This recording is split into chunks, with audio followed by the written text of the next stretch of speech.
In Dragon Ball Super's Moro arc, we saw as thousands of extremely dangerous convicts escaped out into the universe, and after being gifted with portions of Moro's power, these people have never been more powerful than they are today, as they go from planet to planet, raiding anything that they can, and preparing the worlds for Moro's absorption. Now, during this process, we pick up with 3 members of Saganbo's Macareni gang as they travel through space headed to another one of these worlds, discussing the transmission they just received from Pasta's group. Apparently, there's a planet called Earth that they need to visit, as a little green goblin fella named Shimorekka pilots the ship, trying to get information from the fat member of their group named Yunba. However, all he can think about is what kind of snacks the planet has. There, being extremely knowledgeable on many things, 7-3 chimes in, saying that Earth is planet 4031, nicknamed Green 877. It's the 3rd planet from its star in the outskirts of the northern sector of space, but the data that 7-3 has suggests that it's still a developing planet that shouldn't hold much value, as the other 2 get annoyed that they're being sent there, but 7-3 says his data could be out of date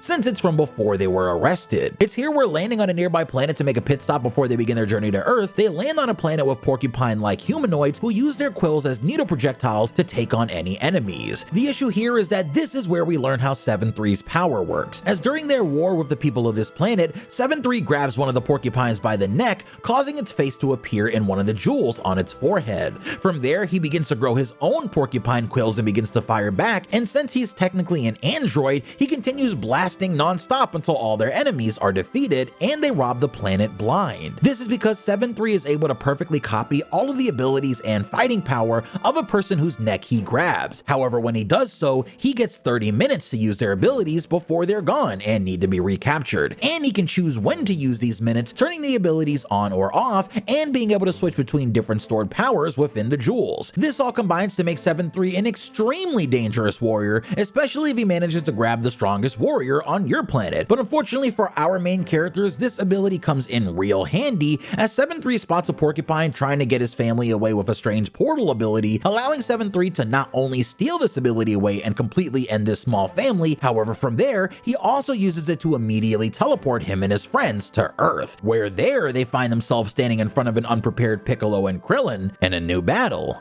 begins.